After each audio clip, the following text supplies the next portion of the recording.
मेरे प्यारे बच्चों, दोस्तों, मित्रों, चैनल पर रघुवंशी सर की तरफ से आप लोगों का बहुत बहुत स्वागत है। 2 दिन बीच में वीडियो नहीं जा पाई है, कुछ स्वास्थ्य की गड़बड़ी आ गई थी, इस वजह से 2 दिन वीडियो नहीं जा पाई। किंतु अब मेरा प्रयास रहेगा कि आप लोगों को कंटिन्यू वीडियो जाती रहे। आज हम लोग उसी के आगे, पिछले वीडियो में हम ऋग्वैदिक काल पर बताए थे, आज हम लोग चर्चा करते हैं उत्तर वैदिक काल एवं बौद्ध धर्म जोड़ देंगे लास्ट में। कुल हम 10 क्वेश्चन के माध्यम से आपको 50 क्वेश्चन 50 आया हुआ मिलेगा। हमारा बताया हुआ क्वेश्चन आप कतई नहीं हल्के में लेके चलेंगे, इसलिए कि मेरा अनुभव, मैं खुद परीक्षा दिया हूं, इसलिए आपको आगाह संकेत करते रहते हैं। 50 क्वेश्चन आपको हम देंगे।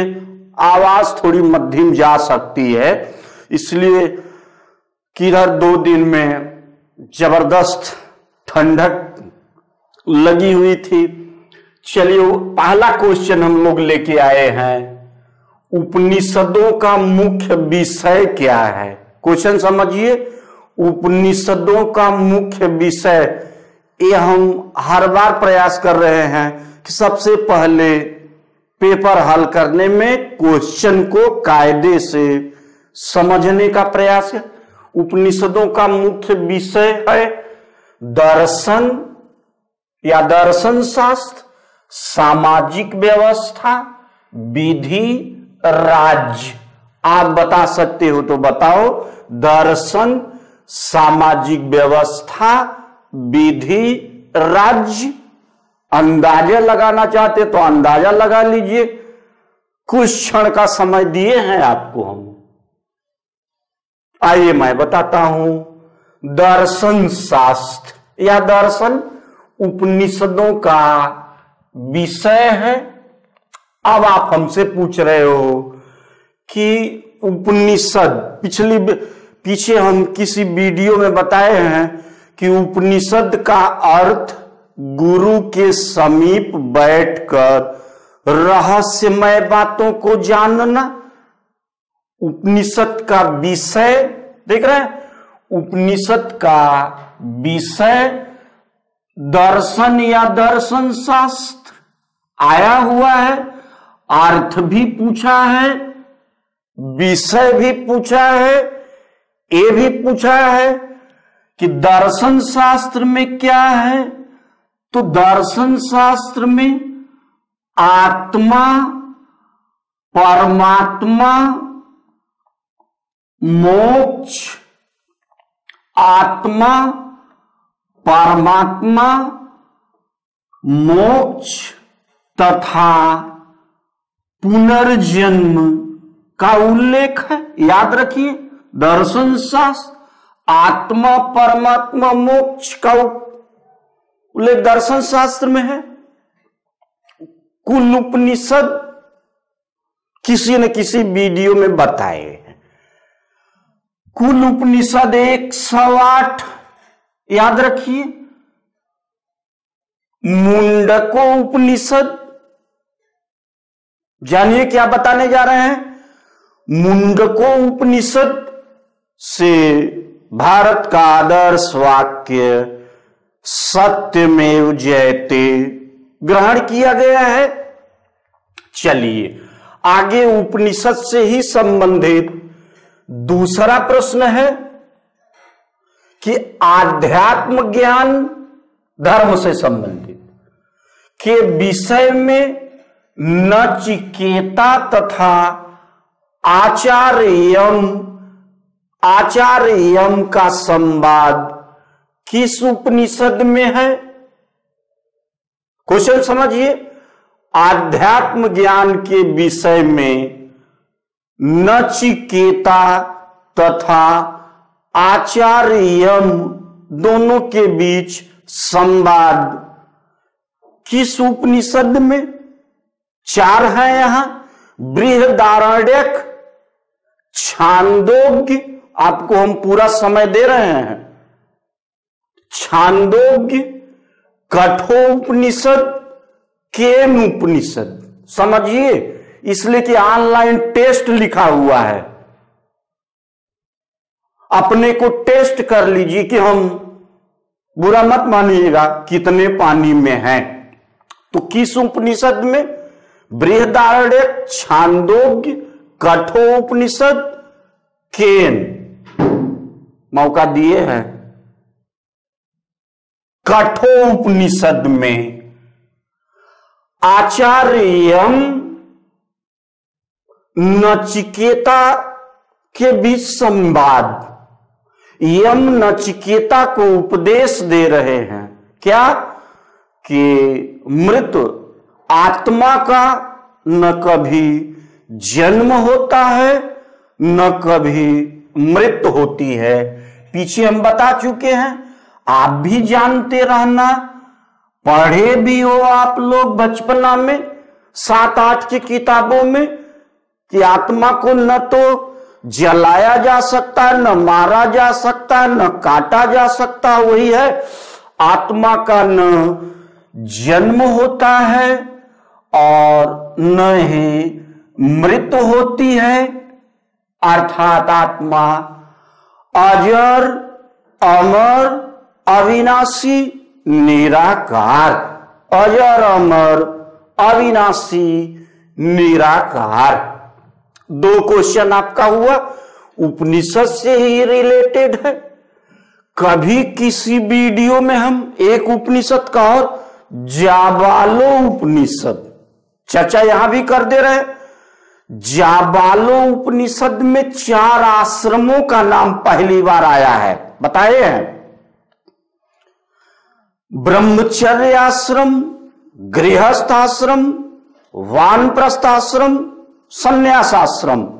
ये पहली बार जाबालो उपनिषद में, जानते रहिएगा, 3 उपनिषद का नाम लिए हैं, कठोपनिषद, जाबालो उपनिषद, मुंडको उपनिषद। तीनों प्रश्न आए हुए हैं। आगे बढ़े, नंबर 3 क्वेश्चन पर आ गए। किस वेद में सभा एवं समिति को प्रजापति के 2 पुत्रियां, प्रजापति के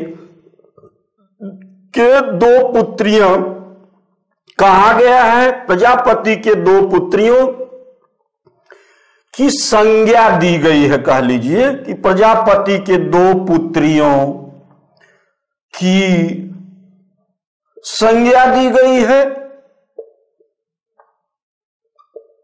देख रहे हैं कि सभा एवं समिति, ऋग्वेद, सामवेद, यजुर्वेद, अथर्ववेद। पहले तो आप क्वेश्चन का उत्तर ले लीजिए कि अथर्ववेद में सभा एवं समिति को प्रजापति के 2 पुत्रियों की संज्ञा दी गई या प्रजापति के 2 पुत्री कहा गया है? ठीक है, उत्तर मिल गया। अब आप हमसे पूछ रहे हो या लास्ट टाइम में खुद पूछेंगे आपसे कि सभा समिति क्या है और किस काल में पहली बार नाम आया? तो जवाब देना कि ऋग्वैदिक। पीछे गए हम, इसीलिए छोड़े थे इसको, कि सभा और समिति का नाम पहली बार ऋग्वैदिक काल में आया। सभा और समिति क्या है? तो आप जवाब दे देना कि यह एक मंत्री परिषद थी, सभा एवं समिति। 2 क्वेश्चन बना। किस लिए?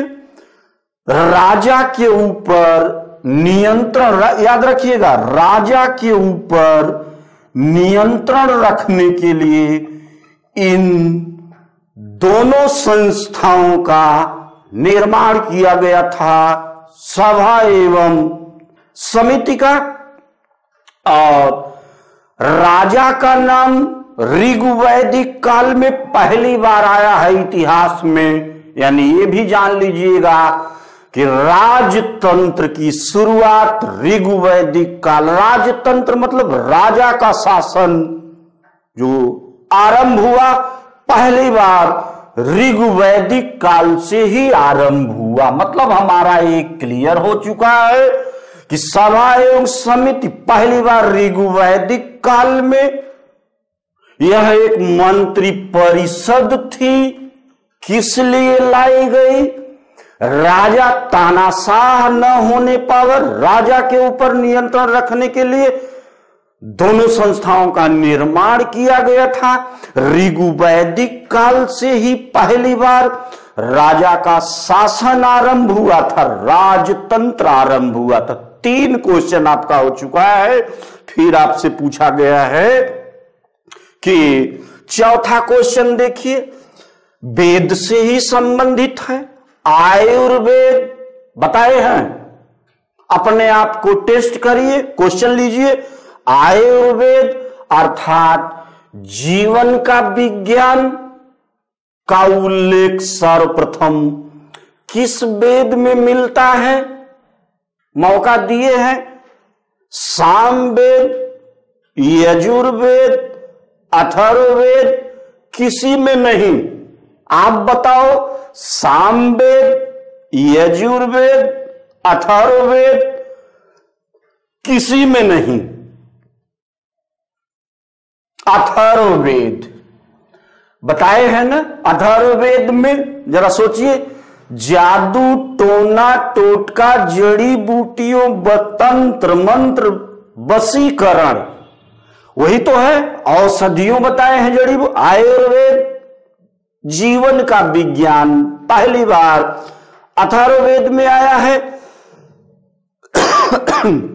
ठीक है, अब आप देख रहे हैं उत्तर वैदिक काल। इतना जानिए कि उत्तर वैदिक काल में कुछ क्वेश्चन थोड़ा सा हट के बता देते हैं। उत्तर वैदिक काल में ही पहली बार महाभारत का युद्ध हुआ था।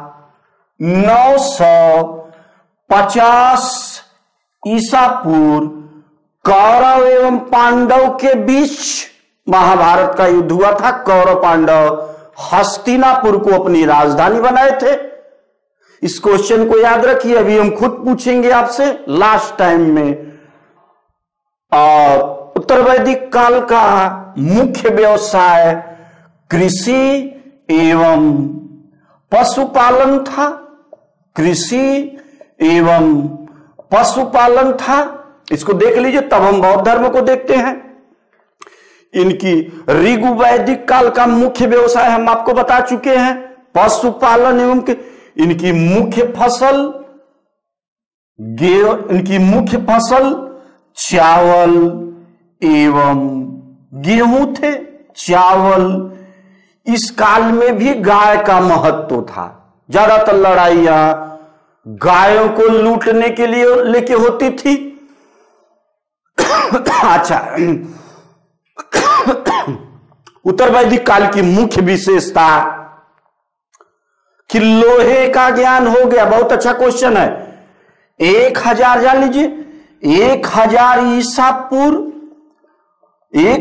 ईसा पूर्व में उत्तर प्रदेश यूपी के एटा जिले के किस गांव से? अतरंजी खेड़ा नामक गांव से सर्वप्रथम लोहे का साक्ष्य मिला था। उत्तर प्रदेश 1000 ईसा, याद कर लीजिए, 1000 ईसा पूर्व उत्तर प्रदेश के एटा जिले के अतरंजी खेड़ा नामक गांव से पहली बार लोहे का साक्ष्य मिला था। ठीक है, ये 4 क्वेश्चन आपका हुआ। आप पूछ रहे हो कि यहां जो आप बताए किस वेद प्रजापति का नाम आया हुआ है कहीं पर ना, कि किस वेद यम और नचिकेता किस वेद में सभा एवं समिति को, आपका कहना प्रजापति कौन था? क्वेश्चन आप पूछे, क्रॉस क्वेश्चन आपका। तो उत्तर वैदिक काल का प्रधान देवता प्रजापति, जैसे हम ऋगु वैदिक काल का प्रधान देवता इंद्र को माने, वैसे उत्तर वैदिक काल का प्रधान देवता प्रजापति। यही प्रजापति आगे चलकर ब्रह्मा के रूप में दूसरा देवता विष्णु और तीसरा देवता हम लोग रुद्र शिव का नाम ले सकते हैं। उत्तर वैदिक काल के 3 देवता प्रजापति, विष्णु और रुद्र शिव। ठीक है, आगे 5वां क्वेश्चन देखते हैं। आगे हम लोग बौद्ध धर्म, गौतम बुद्ध का जन्म स्थान था दिखाया गया है। आप बताइए, कुशीनगर, सारनाथ, बोध गया, लुम्बिनी। आप बता रहे हो कुशीनगर, गलत है। लुम्बिनी, गौतम बुद्ध का जन्म याद रखिए 563 ईसा पूर्व लुम्बिनी नेपाल की तराई में गौतम बुद्ध का जन्म हुआ था। और 483 ईसा पूर्व कुशीनगर में इनकी मृत्यु हुई थी। पीछे बताए भी है। गौतम बुद्ध के बचपन का नाम सोच लीजिए, सिद्धार्थ, पिता सुद्धोधन, जान रहे हो आप, माता महामाया, मौसी गौतमी प्रजापति, पत्नी यशोधरा, पुत्र राहुल। प्रथम गुरु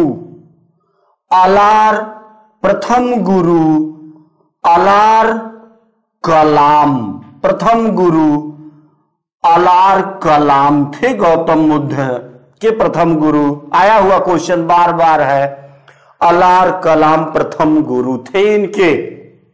ठीक है, 6वां क्वेश्चन है कि महात्मा बुद्ध अपना प्रथम उपदेश किस स्थान पर दिए थे?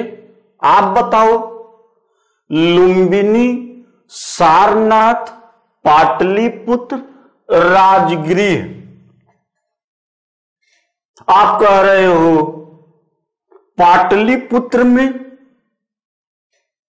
नहीं, गलत है, सारनाथ में महात्मा बुद्ध प्रथम उपदेश दिए थे। यहीं पर एक क्वेश्चन और जान जाइए, अक्सर लोग गलती करते हैं कि महावीर तो सारनाथ में दिए थे प्रथम, किंतु गौतम बुद्ध सारनाथ, महावीर स्वामी अपना प्रथम उपदेश राजगृह में दिए थे। इसको लोग अक्सर गलती करते हैं। अच्छा, प्रथम उपदेश को एक और नाम दिया गया है, बताए हैं, किसी न किसी वीडियो में चर्चा जरूर किए हैं। धर्म चक्र प्रवर्तन प्रथम उपदेश को कहा गया है। जो गृह त्याग किए थे उसको महाभिनिष्क्रमण, याद रखिएगा, महाभिनिष्क्रमण का नाम दिया गया। और जो इनकी मृत्यु हुई थी, मृत्यु को भी एक नाम दिया गया है, महापरिनिर्वाण। देख रहे हैं, तीनों क्वेश्चन आपका दिख रहा है। महाभिनिष्क्रमण, ये गृह त्याग, महाभिनिष्क्रमण। धर्म चक्र प्रवर्तन, प्रथम उपदेश, महापरिनिर्वाण, मृत्यु। याद रखिए इसको, पहला क्वेश्चन 6 हुआ। 7वें पर आएंगे तो गौतम बुद्ध किस वंश से संबंधित थे? आप बताओ। ज्ञात्रिक, मौर्य, शाक्य, कुरु। ज्ञात्रिक, मौर्य, शाक्य, कुरु। आपका कहना है ज्ञात्रिक वंश। गलत है। ये गौतम बुद्ध शाक्य वंश थे। महावीर स्वामी ज्ञात्रिक वंश से थे। ठीक, आगे बढ़ाए। 8वां क्वेश्चन बड़ा टेक्निकल है। प्रथम बौद्ध परिषद कहां आयोजित की गई थी? यहां बौद्ध परिषद, बौद्ध सभा भी कह सकते हैं, सभा को संगीत भी कह सकते हैं कि बौद्ध धर्म में पहली सभा या संगीत कहां आयोजित की गई थी? वैशाली, काश्मीर, राजगृह, पाटलिपुत्र। आप बताओ। आप कह रहे हो वैशाली में, नहीं, गलत है। पहली बौद्ध सभा बिहार के राजगृह, देख रहे हैं, बता दे रहे हैं। कुल 4, एक 5वें भी हुई थी, उस पर भी आया हुआ क्वेश्चन है। पहली बौद्ध राजगृह बिहार के राजगृह में किसके समय में? उस समय शासक अजातशत्रु। प्रथम बौद्ध सभा हुई थी। जो दूसरी बौद्ध सभा हुई है कहां? बिहार के वैशाली में। उस समय शासक था कालाशोक। और तीसरी बौद्ध सभा पाटलिपुत्र और शासक था अशोक। और चौथी कश्मीर के कुंडलवन शासक था कनिष्क। पहली बौद्ध राजगृह अजातशत्रु, वैशाली, कालाशोक, तीसरी पाटलिपुत्र, अशोक, काश्मीर, कनिष्क। इसको आपको याद रखना होगा। आइए 9वां क्वेश्चन आपसे पूछा गया है। 5वीं बौद्ध परिषद किसने किया था? जैसे ये चारों, तो इसमें दिया गया है अशोक, कनिष्क, हर्ष, बिंदुसार। अशोक, कनिष्क, हर्ष, बिंदुसार। आप बताओ। आपका कहना है बिंदुसार। गलत है। हर्ष के समय में 5वीं बौद्ध परिषद, देख रहे हैं, 5वीं बौद्ध परिषद कहां? कन्नौज। कम लोग इसको जानते हैं, ज्यादातर इसी 4 को ही जानते हैं। शासक हर्षवर्धन। ठीक, जानते रहिए 5 को। और बड़ा अच्छा क्वेश्चन ले आ रहे हैं, समझिए, इसलिए कि अगली वीडियो जैन धर्म पर रहेगी। यहां पूछा गया है बौद्ध और जैन दोनों धर्मों में, दोनों धर्म विश्वास करते थे, दोनों धर्म विश्वास करते थे, यानी दोनों धर्मों कौन ऐसी समान बातें थी कि दोनों विश्वास करते थे। आइए चारों को देखिए। कर्म और पुनर्जन्म के सिद्धांत को दोनों मानते थे, पहला है। दूसरा है मृत्यु के पश्चात मोक्ष संभव है, दूसरा है स्त्री एवं पुरुष दोनों ही मोक्ष प्राप्त कर सकते हैं, तीसरा है। चौथा है जीवन में मध्यम मार्ग संभव है। आप बताओ, आपका कहना है कि नंबर 3 स्त्री एवं पुरुष दोनों मोक्ष प्राप्त कर सकते हैं, गलत है। इनका मानना है पहला क्वेश्चन कर्म और पुनर्जन्म दोनों मानते थे। अब आपका कहना है कि जरा दोनों धर्मों में क्या क्या समानताएं थीं, जरा इस पर आप विचार कर दीजिए। पहली समानता थी कि जैन और बौद्ध दोनों नास्तिक थे। नास्तिक का मतलब दोनों वेद को नहीं मानते थे। वेद को आस्तिक और नास्तिक का विभाजन ईश्वर को लेकर नहीं हुआ है, वेद को लेकर के हुआ, इसे जानते रहिएगा। दोनों अनीश्वरवादी थे, दोनों जैन और बौद्ध दोनों अनीश्वरवादी, यानी ईश्वर को नहीं मानते थे।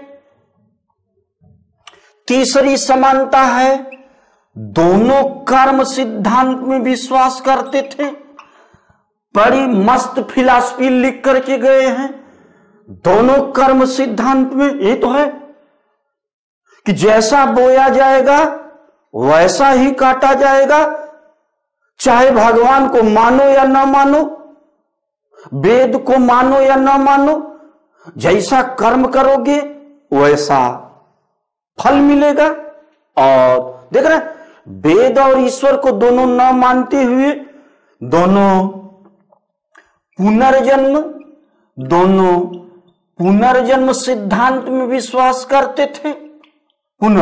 कि कर्मों का फल, अच्छा कर्म बुरा कर्म फल भुगतने के लिए व्यक्ति को दोबारा भी जन्म लेना पड़ता है, इतने तक नहीं है। और देख दोनों अहिंसा में विश्वास करते थे। अहिंसा का मतलब मन वचन कर्म से किसी के बारे में बुरा न सोचना, क्यों न वह दुश्मन ही हो।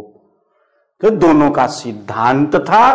कर्म दोनों नास्तिक थे, दोनों अनीश्वरवादी थे, दोनों कर्म सिद्धांत में विश्वास, दोनों पुनर्जन्म सिद्धांत, दोनों अहिंसा में विश्वास करते थे। इधर आपको हम 5 बौद्ध सभाएं बताए हैं, इधर आपको धर्म चक्र, महाभिनिष्क्रमण, महापरिनिर्वाण बताए हैं। कुछ क्वेश्चन आपसे पूछ रहे हैं, बताइए तो कि आप बताओ। 10 क्वेश्चन आपसे मौखिक पूछ लेते हैं। कुल उपनिषद कितने थे आप बताओ? 108 कुल उपनिषद थे।